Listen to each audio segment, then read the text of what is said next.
அதிரசம். இப்போ அதுக்கு என்ன தேவையான பொருட்கள்ங்கிறத பார்க்க போறோம். 1 கப்பு அரிசி. என்ன அரிசிமா அது? பச்சரிசி. சரி. 1 கிலோ அரிசிக்கு 3/4 கிலோ வெல்லம் போடுவோம். அந்த அளவுக்கு பெரிய அளவுக்கு நம்ம பண்ணாதனால சின்ன அளவுக்கு பண்றதுனால இதை நம்ம பண்ண போறோம். எப்போதுமே அது பாகு எடுக்கிறதுல கொஞ்சம் இது வரும், பயம் வரும் அப்படின்னு தான் சொல்லுவாங்க. அதெல்லாம் எந்த பயமும் வராது. இப்போ நம்ம சின்ன அளவுல பண்றதுனால பண்ணி காமிக்கிறேன் பாருங்க. 1 கப்பு அரிசி எடுத்தோம்னா 3/4 கப்பு வெல்லம். பொடி பண்ணின வெல்லமா இருக்கணும். ரொம்ப கட்டியா இருந்ததுன்னா அந்த அளவு மாறி போயிடும். இப்போ இந்த எந்த கப்புல நம்ம அரிசி எடுக்கிறோமோ இல்லை இப்போ 2 கப்பு நீங்க போட்டீங்கன்னா 2 கப்பு அதுல அதே அளவுக்கு தண்ணி வைக்கணும் இந்த வெல்ல பாகு வைக்கிறதுக்கு. அதுதான் கணக்கு. அதிரசம்னாலே சில பேர் பயப்படுவாங்க, அந்த பாகு ஏதாவது முன்ன பின்ன போயிடுமோ, சில நேரம் பிரிஞ்சு போயிட்டுன்னு கூட சொல்லியிருக்காங்க. அந்த இதுல எண்ணெயில போடும்போது அந்த பாகு பதம் சரியா இல்லாததுனால பயப்படவே வேணாம். இப்போ பண்ற மெத்தட்ல நீங்க செஞ்சு பாருங்க, தைரியமா செய்யுங்க, அருமையா வரும் உங்களுக்கு. இதுல 1 கப் அரிசியை முதல்ல நம்ம ஊற வைக்க போறோம். அது 1 ஹவர் ஊறணும். கரெக்டா 1 ஹவருக்கு அப்புறம் நம்ம மிக்சியில அதை பொடி பண்ணி மாவா திரிச்சு எடுத்துப்போம். இப்போ தண்ணி ஊற்ற போறோம் ஊற வைக்கிறதுக்கு. இது ஊறட்டு கரெக்டா 1 ஹவர். இப்போ இதை நான் கழுவிட்டு ஊற வைக்க போறேன். கழுவிட்டேன். இப்போ தண்ணி ஊற்றி வைக்கிறேன். இந்த தண்ணி அளவெல்லாம் ஒண்ணும் இல்லை, நம்ம சும்மா ஊற வைக்க வேண்டியதுனால இந்த அளவும் கிடையாது. ஆனா இது ஊறுற நேரம் மட்டும் கரெக்டா 1 ஹவர் இருக்கணும். அப்பதான் அது கரெக்டா வரும். இப்போ நம்ம 1 கப்பு அரிசி போட்டிருக்கோம்.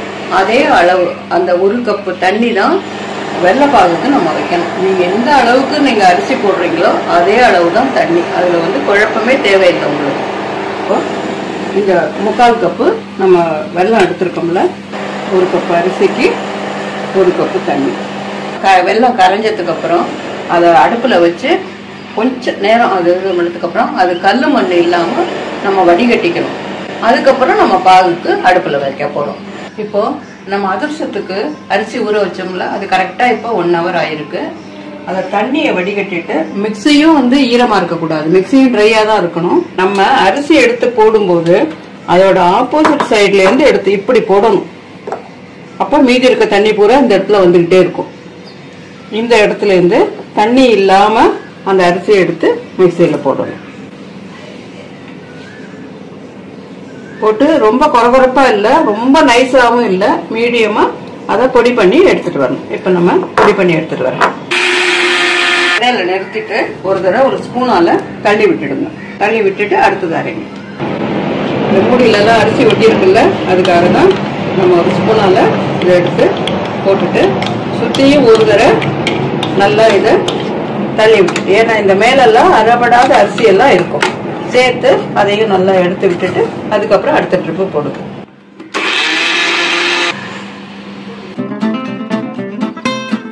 இப்போ இந்த அரிசி பாருங்க, கொஞ்சம் கொரகொரப்பா இருக்கும், ரொம்ப நைஸாவும் இருக்காது, ரொம்ப கரகரப்பாவும் இருக்காது, ஒரு லைட் இதா இருக்கும். இங்க பாருங்க, ஒரு ரவா மாதிரி பக்கத்துல வச்ச ரவாயை விடவும் இன்னும் கொஞ்சம் இதாக கூட ஒரு நைஸா கூட இருக்கும். அவ்வளவுதான், இந்த பக்கமும் போதும்.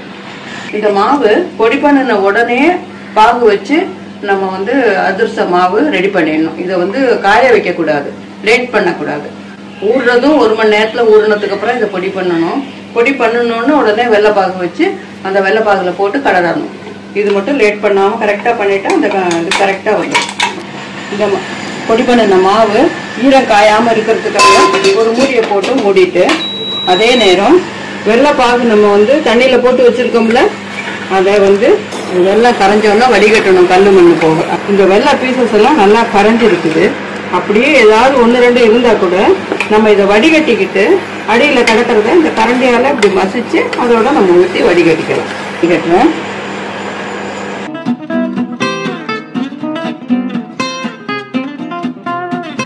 இப்ப வடிகட்டின வெள்ளைப்பாக நம்ம பாகு காய்ச்சறதுக்காக இதுல ஊத்துறோம். 10 நாள் வச்சிருந்தா கூட நல்லா இருக்கும். வச்சிருக்க இன்னும் கொஞ்சம் டேஸ்ட் இதா இருக்கும். அந்த பிரிச்சதுன்னா அந்த மேல அந்த லேயர் வரும், உள்ள அந்த மாவு அப்படியே உதிரியா இருக்கும். அதுதான் அதோட ஒரிஜினல் பதம். ஒரிஜினல் கரெக்ட் பதம், அது கரெக்டா வந்திருக்குங்கிறது. பதம் நல்லா கெட்டி பாக ஆனதுக்கு அப்புறம் இப்போ நான் தண்ணியில ஊத்தி காமிக்கிறேன் பாருங்க. அது இங்க பாருங்க கரைஞ்சி ஓடுது பாருங்க. இதெல்லாம் பக்குவம். இன்னும் கொஞ்சம் வைக்கணும் அந்த இது.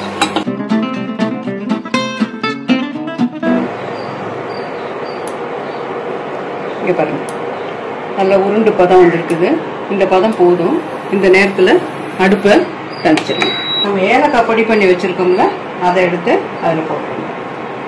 ஒரு ஏலக்காய் பொடி பண்ணி வச்சிருக்கோம்ல, போட்டுருங்க. போட்டுட்டு நம்ம பொடி பண்ணி வச்சிருக்கோம்ல அந்த மாவை கொட்டி இதுல கலரணும். இப்ப அடுப்பு ஆனா இருக்க வேண்டாம் இல்லையா? ஆனா இருக்க வேண்டாம். நம்ம அந்த பாகு பதம் வந்த உடனே அடுப்பை நிறுத்திடலாம். இதோட ஒரு ஸ்பூன் நெய் ஊற்றிப்போம்.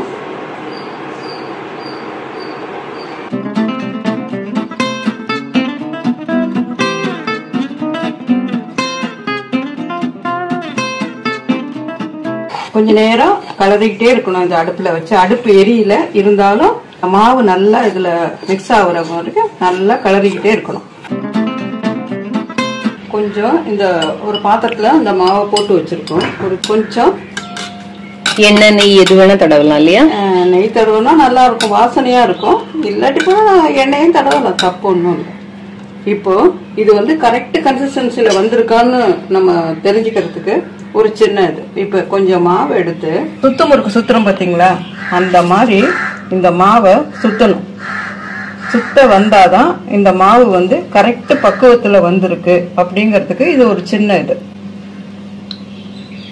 இங்க பாருங்க எப்படி சுத்துறதுக்கு இந்த மாவு வருது பாருங்க. இது சரியான பக்குவத்துல இருக்கு. ரொம்ப தண்ணியாவும் இல்ல, ரொம்ப திக்காவும் இல்ல அப்படிங்கறதுக்கு இது ஒரு சின்ன உதாரணம். அவ்வளவுதான். ஆறுனதுக்கு அப்புறம் மூடி வைக்கலாம். இது 3 நாள் கழிச்சுதான் நம்ம வந்து அதிரசம் பண்ணணும். நல்லா சாஃப்டா ரொம்ப நல்லா இருக்கும். இப்போ உடனேவும் பண்ணலாம், பண்ணக்கூடாதுன்னு இல்லை. இருந்தாலும் 3 நாள் கழிச்சு அது ஊறினதுக்கு அப்புறம் இந்த மாவு இன்னும் கொஞ்சம் மேல வந்தாப்புல இருக்கும். கொஞ்சம் புளிச்சு லைட்டா மேல வந்திருக்கும். இந்த இப்ப நம்ம தட்டையா இருக்கு பாத்தீங்களா, இது கொஞ்சம் மேல வந்திருக்கும். அப்ப நம்ம அதை எடுத்து தட்டி எண்ணெயில போட்டு எடுத்தோம்னா ரொம்ப அருமையா இருக்கும் இந்த அதிரசம். நம்ம அதிரசத்துக்கு பாவு காய்ச்சி அதுல மாவு போட்டு வச்சிருந்தோம்ல, இப்ப 3 நாள் ஆகுது. இந்த மாவை நம்ம அதிரசம் தட்டுப்போம். தட்டி இப்ப நம்ம எண்ணெயில போட்டு எடுக்க போறோம். இந்த மாதிரி ஒரு சின்ன கிண்ணம் இல்ல ஏதாவது ஒரு அளவுல ஒரு டிராப் அந்த நெய் விட்டு நெய்யை இதுல நல்லா அந்த கிண்ணத்துல தடவிக்கிட்டு அதுக்கப்புறம் மாவை இதுல எடுத்து போட்டு இப்படி பண்ண அந்த அளவோட எடுத்துக்கிட்டீங்கன்னா ஈஸியா எடுக்கிறதுக்கு. இங்க பாருங்க அந்த அதிரசம் ஒரே அளவா வரும் பாக்குறதுக்கு. நீங்க தட்டும்போது பாருங்க, அப்ப உங்களுக்கு தெரியும். அந்த கப்பில் வச்சு ஈவனா எல்லாத்தையும் உருட்டி வச்சிருக்கோம். இப்போ எண்ணெய் கவர்ல இந்த ஒரு இதை எடுத்து இப்படி வச்சு நல்லா தட்டிட்டு நெய் தடவி இருக்கும் அடியில தட்டிட்டு எண்ணெயில போட போறோம். எண்ணெயில ஈவனா ஒரு பக்கமும் கனமா இல்லாம ஒரு பக்கம் மெலிசா இல்லாம ஈவனா இந்த எல்லா இதுவும் ஒரே மாதிரி இருக்கிற மாதிரி நம்ம தட்டணும். அப்பதான் அது வந்து கரெக்ட் பக்குவத்துல வரும். இப்ப பாருங்க இதை எடுத்து போடுறோம். ஒரு பக்கம் வெந்தோடனே அடுத்தது இப்ப நம்ம திருப்பி போடுறோம். இங்க பாருங்க பூரி மாதிரி உப்பி வருது பாருங்க. சிம்மிலே இருக்கட்டும் அடுப்பு வந்து ஃபுல்லுல வைக்க வேணும். ஃபுல்லுல வச்சிட்டோம்னா உள்ள வேகாது. கரெக்ட் பக்குவத்துல இருந்ததுன்னா பூரி மாதிரி உப்பி வரும். இப்ப பாருங்க இந்த அதிரசம் வந்து நல்லா வெந்திருக்கு, கலர் மாதிரி நல்லா வெந்திருக்கு. இப்போ இத தோசை திருப்பி சட்டுவோம் சொல்லுவோம்ல, அதுல வச்சுட்டு இதால நல்லா இப்படி அமுக்கிட்டா இதுல இருக்கிற குடிச்சிருக்கிற எண்ணெய் பூரா வெளியில வந்துடும். இங்க பாருங்க எண்ணெய் சொட்டுக்கு பாருங்க. அதுக்கப்புறம் எடுத்து வைக்கலாம்.